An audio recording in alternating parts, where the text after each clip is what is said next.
regulations were followed as well.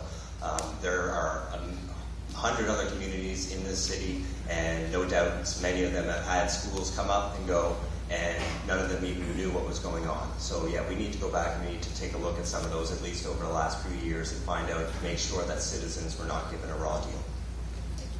Move on to Russell. Thank you. And this was done with a development agreement, and I'm quite sure the price that's been quoted was done for the whole parcel of land, not the parcel that we received. And a quarter of this property came back, 2 acres came back to the community. And in the DA, the developer was still charged with environmental cleanup, water relocation, and added parking. So when the appraisals came in from the developer and HRM, it was agreed upon that the selling price would be $1.27 million.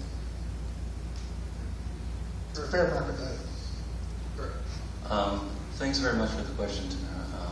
I definitely too will investigate. I believe the land was sold below market value, and I will point out to you that the property sold in March while the city was currently in litigation with the province Supreme Court of Nova Scotia over the St. Pat's Alexandra. So they should have been doubly cautious. I'm not going to blame Russell or the councillors for this issue. This is definitely a problem that we have with city staff not following its own procedures. We need to make sure that we hold our professional 3,000 or more of staff members accountable for the decisions that they make. And right now, I don't think they're being held accountable. It's not true, Russell. I have the documents. Were there any further comments from the three of you on this issue? Just one brief one on semantics. Normally I don't pick at this, but from what I understood from the reading of the paperwork, it was actually 1.6 acres of land that was given back to the city, not 2, which normally I would have nitpicked, but that could be the difference between a soccer field and a basketball court, which, you know, sounds minimal, but it's a big difference when you're talking about community engagement. It's semantics, and I'm not going to go there. I will move on to another question then this evening. Yes? Yeah.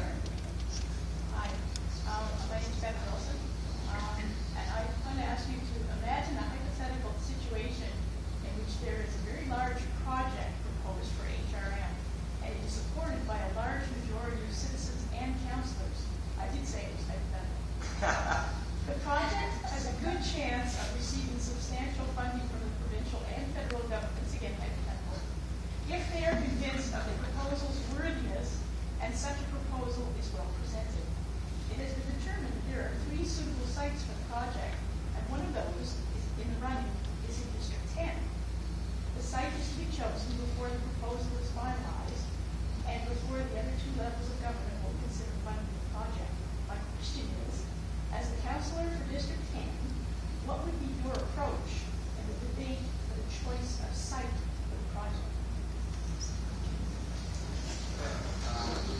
Russell. So the question is, there are 3 sites, one being in District 10. Exactly.